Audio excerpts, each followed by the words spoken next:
Well, good morning, friends. Hi, my name is Mickey Mouse, and it's wonderful to have you here. Welcome to the Jeffrey Breedwell audiocast. I really hope you're having a good time wherever you are, whether you're on the subway or listening inside of wherever you are. Mickey, what happened? I'm not sure. I just kind of lost it there. I'm not really too sure on what happened. Do I need to bring in somebody else to do the intro? No, Jeff. You don't need to do that. I'm perfectly capable of doing this. Yeah. Yeah. Mickey, you seem nervous. Are you nervous right now? Well, I'm just not sure how to go about doing the intro to this. This is the Scarlet Letter. It's the dark secret. If you know what the Scarlet Letter is, let's say it together on 3. 1, 2, 3. It's the letter A. That's right. You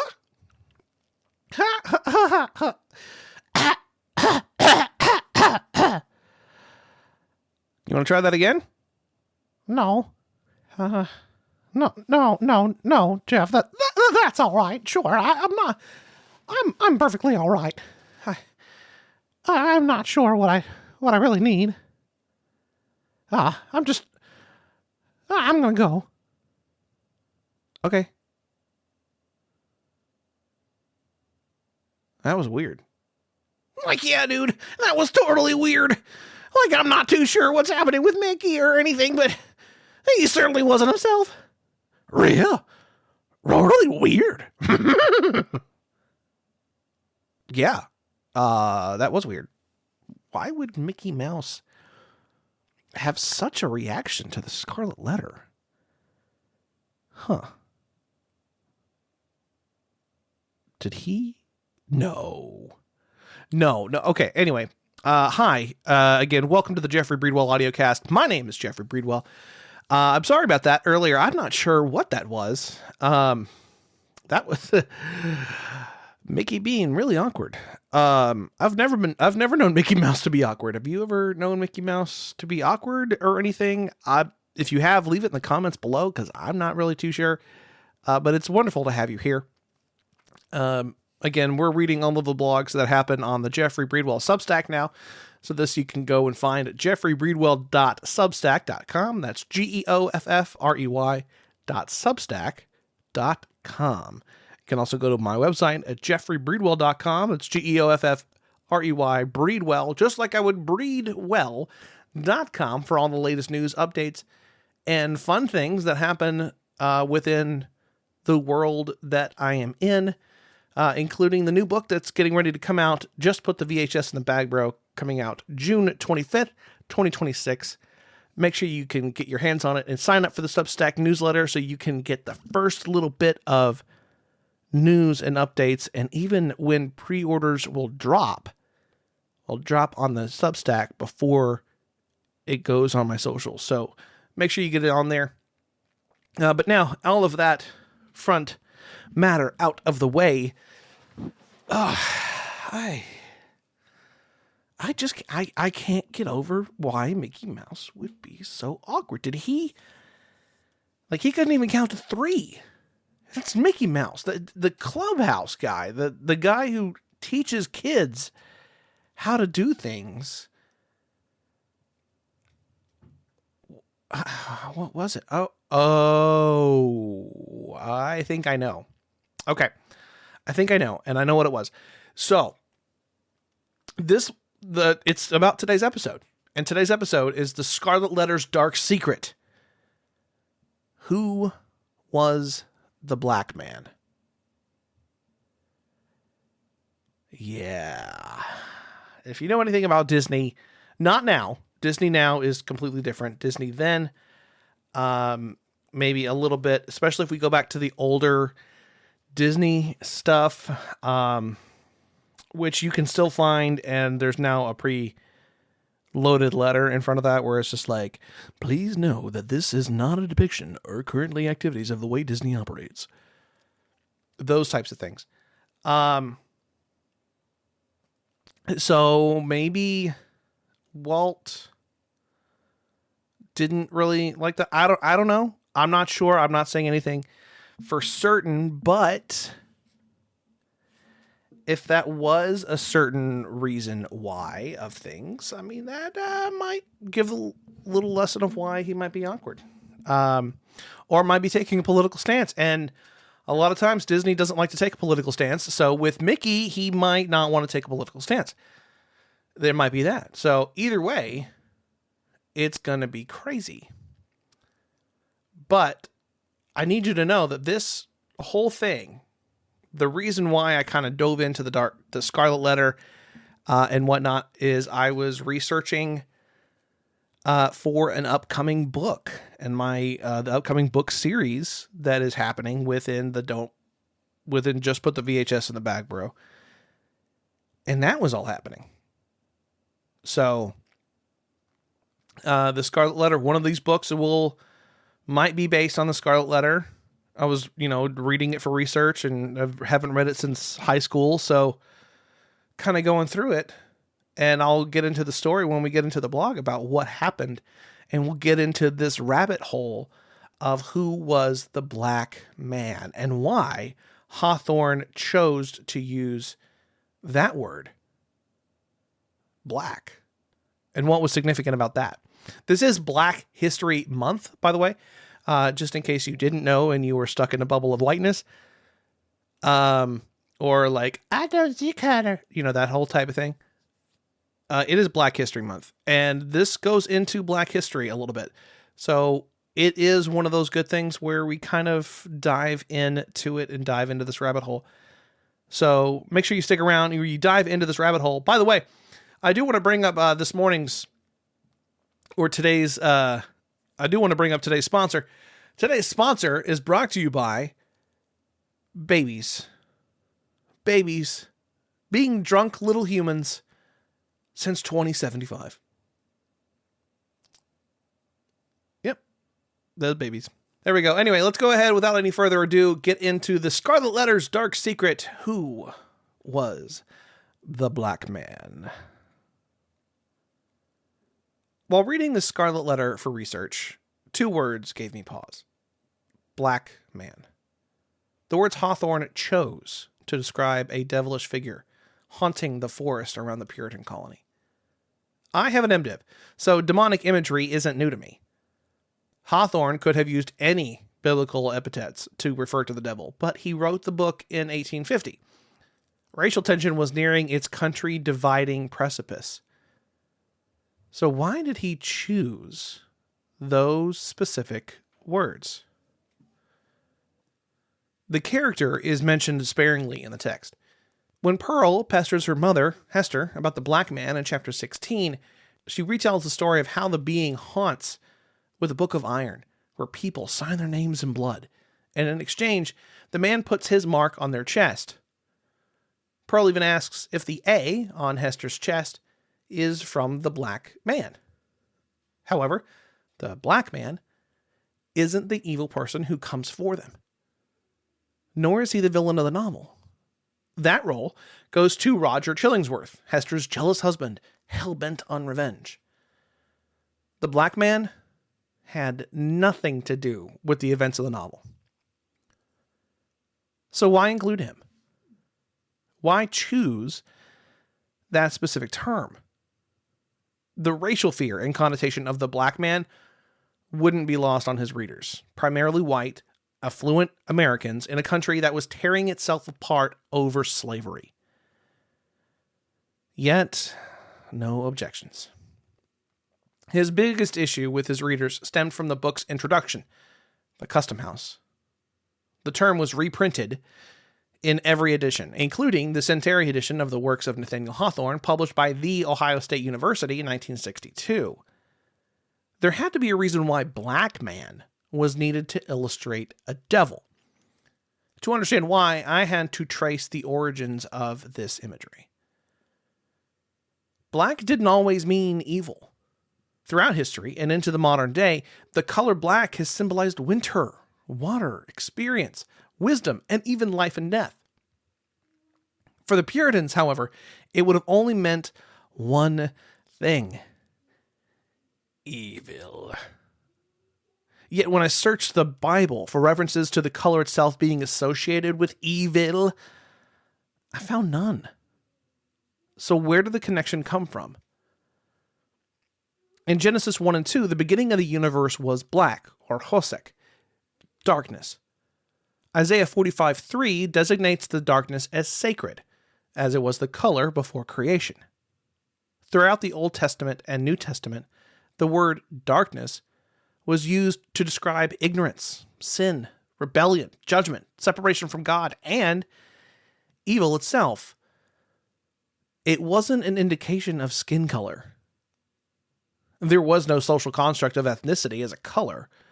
Rather, it was culture. We see this in Acts 22:8, where the Romans are surprised to learn that Paul is a Roman citizen, and in Numbers 12:1, where Miriam and Aaron oppose Moses because he married a Cushite woman. Now, Cush was located in modern-day Sudan, indicating that Cushites were dark-skinned. They weren't a slave race. It was a kingdom respected for its elite soldiers, and was a significant power player throughout African history. Miriam and Aaron might have thought that Moses was being presumptuous by marrying above his station. When the color black was used, it was either descriptive, such as in Revelation 6:5 describing the black horse, or positive. In Song of Solomon 1:5, I am black and lovely.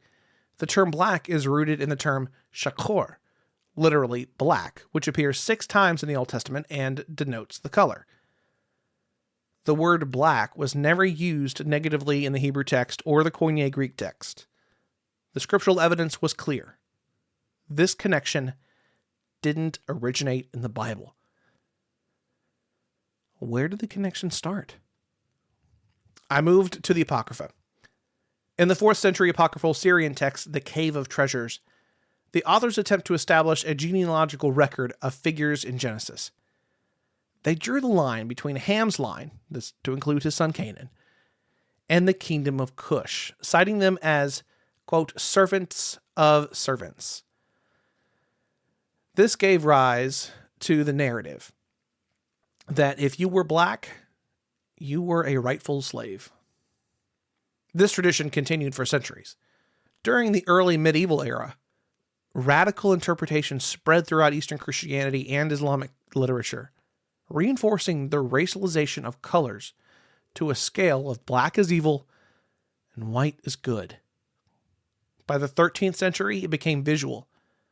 In the Codex Gigas, or Devil's Bible, created by an anonymous Benedictine monk, the devil is depicted as being with 2 horns, white eyes, large nose, bright red lips, large ears, 2 tongues, and a black and green face. This codex traveled throughout Europe before being acquired by the Swedish Library in 1649. The work illustrated a pattern that persisted for hundreds of years in medieval art. Black was evil. White was good. It was then in the 16th century that biblical interpretations were weaponized to justify the slavery of Africans. The enslavers claimed Christianity, and Protestant and Catholic leaders alike justified the transatlantic slave trade as a fulfillment of Canaan's curse. To the white enslavers, the slaves weren't people. They were subhuman, servants of servants, created by God to be cursed, their skin as proof. Only 200 years later, Hawthorne would publish his work, choosing the exact words to connect black man with evil. What does that mean for the black teenager hearing those words in English class as a part of an assigned text? Does it create a moment of pause within, or is it just another brick on the enormous wall of racial inequality that America has been building for centuries? I can't answer that question, But I know we're still teaching the Scarlet Letter, ignoring the larger issue. In most classrooms, the black man might be mentioned once. The character is treated as a Puritan world building, and not evidence of how deep racism in American literature runs. And for the record, I am not advocating for this text to be banned.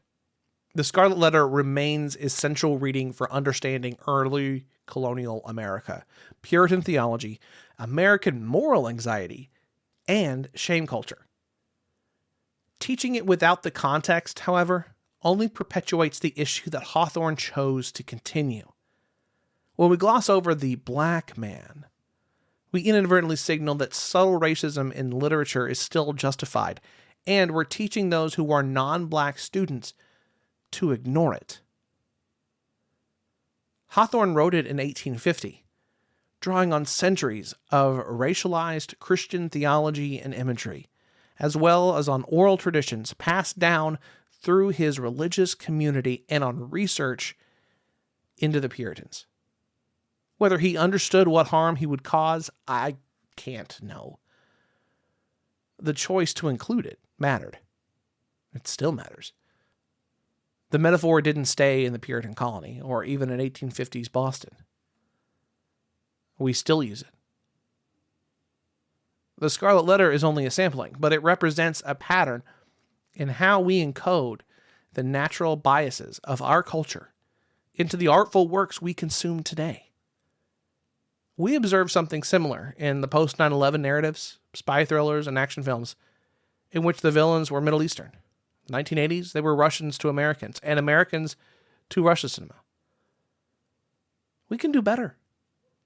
We can push the boundaries in art, in culture, in education, and in our daily lives without having to resort to perpetuating the casual racism encoded in our unchecked moral vocabulary. With all my heart, Jeffrey. Now, for all of the sources in this, as well as the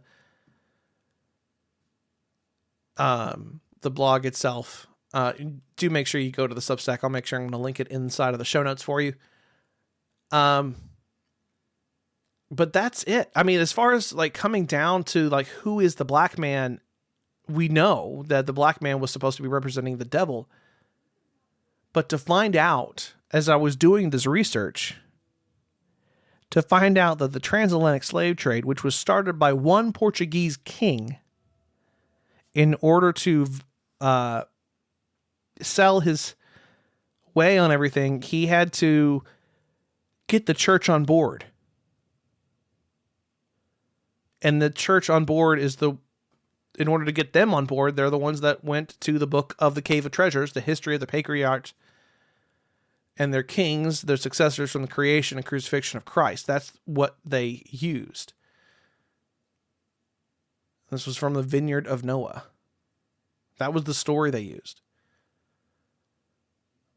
And finding that inside of the Apocrypha as a way, not necessarily of religious canon, but finding it as a way of where the line of thinking that people would use. Because the canon wasn't always the canon. And even if it was the canon, they used that as like, oh, well, this, gives us context. But here's the thing, is that it doesn't.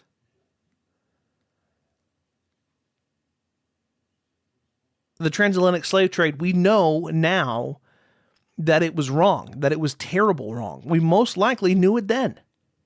We as humanity definitely knew it then. Slavery was a thing, but now we were doing slavery on racial stereotypes. And that stereotype of just being a black person. A person of the kingdom of Cush. And this lie perpetuated out throughout America and throughout religious societies, and even down to the plantation level, where plantation owners would then twist the scriptures to keep their slaves in line. And it didn't stop there. It didn't stop with the Emancipation Proclamation. It kept going. And in some churches, it still keeps going. The number of churches where it keeps going is smaller, sure, but it's not a good thing. There was a song that I had growing up in church that was like, red, yellow, black, and white, we are precious in his sight. And I'm like, that's still subtly racist. I'm at a loss. Like, I can explain it. But the most beautiful part about everything that I learned going through this research was the fact that it was something I missed when I was reading through Song of Solomon, where it's, I am black and lovely. And in different translations as it went down through time, you could tell the racism, because then it went, I am black and homely. And it continued down to where it's like, I am black and, not pretty, in a matter of speaking. And it went down this way, and it continued down that way in different translations. But it was mistranslated. Like many, many things. Things have been twisted. Things have been wrong. Things have gone on that aren't right. And it's up to us to fix it. It's up to us to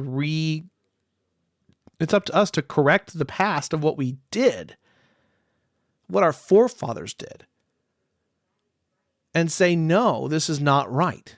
And granted, we have enough going on both in our country now, in America, as well as in our world right now, to going on to be worried necessarily about, to be focused on such a thing like this.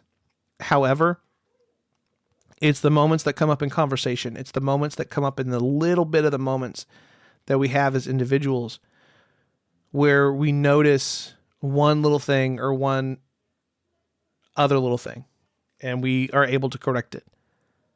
Now, I'm not saying that using the term black man or black woman or whatever is wrong. That's not up for me to decide. That is an individual preference based on the people who are hearing it. I need to say that's not what I'm saying with this.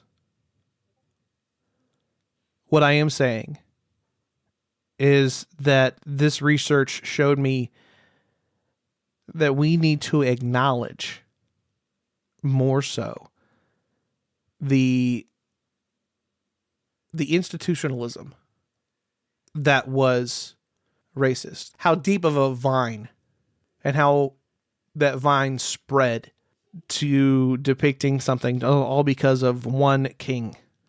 All because they wanted to make it from the kingdom of Cush.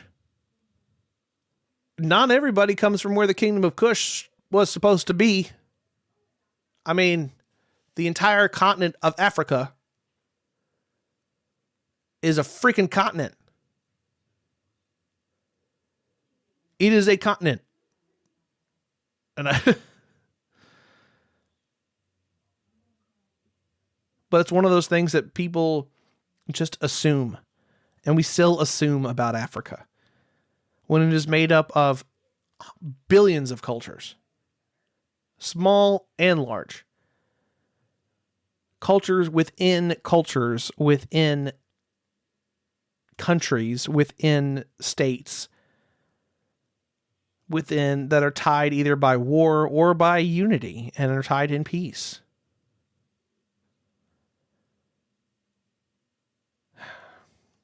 I don't know. In all honesty, this week has been really rough for me when it comes to this. I've honestly had to record this episode like 4 times.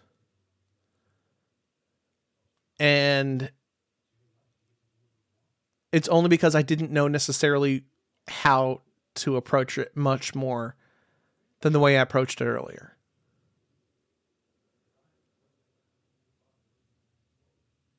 Nathaniel Hawthorne did subtly put this in, and being able to fully explain it within our context. And then fully say that not all black men are evil. Or to say that all black men are evil is to say that all white men are in the Epstein files. Or to say that all white men are pedophiles. It's not the same. Those types of sweeping generalizations only breed hate and further disgust. And that's not right. We need to continue to love each other to the same level that we love ourselves. And if we don't love ourselves, then we need to focus on loving ourselves so we can love others to that same way. That's what we really need to do. And it doesn't have to be a big, sweeping, grand gesture. The biggest moments of impact happen in small moments. They happen in moments where there could be an opportunity for racism, whether overtly or inadvertently, whether overt or subtle, and the moment we have to choose the non-racist path, the moment we have to choose to serve others over ourselves, that's the moment. These tiny little moments within our everyday life that really makes a difference and can really make the world a better place. Just one day at a time. That's the only way we can handle things. One day, one moment, 1 second at a time. I tried doing 2 days at a time once. Did not end up well for me. I do not recommend that. But doing one day, one action, one conversation, one interaction online at a time. We can really do it. It's those moments. And then when the grand sweeping gestures arrive into those moments where we need to stand up, it becomes easier for us to stand up because these little moments allow us to build a foundation where we can continue the goodness of love and hold strong to it. And we miss that when we don't explain our history. We don't explain how far back we go or where exactly it comes from. So that way we can know and we can understand and we can fight it in the small moments so that when the big moments come up and they happen, we are more firm in our foundation for those big moments. And we can act.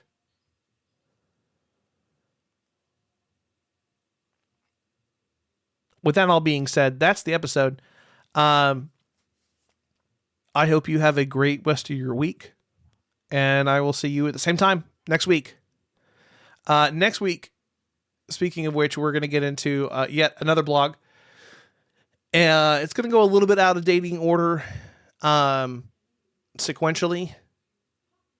But we're going to get into another key thing that might happen. So, and then the week after that, we'll get into the behind the scenes of Just Put the VHS in the Bag, Bro. So 2 weeks we're putting in to Just Put the VHS in the Bag, Bro, of behind the scenes. We'll kind of do a double episode for that. But then for next week, we'll get into something else. And it'll be something maybe just as deep. We'll have to see. We'll find out. I'll see you next time, okay? All right. See you then. See you next time. Bye.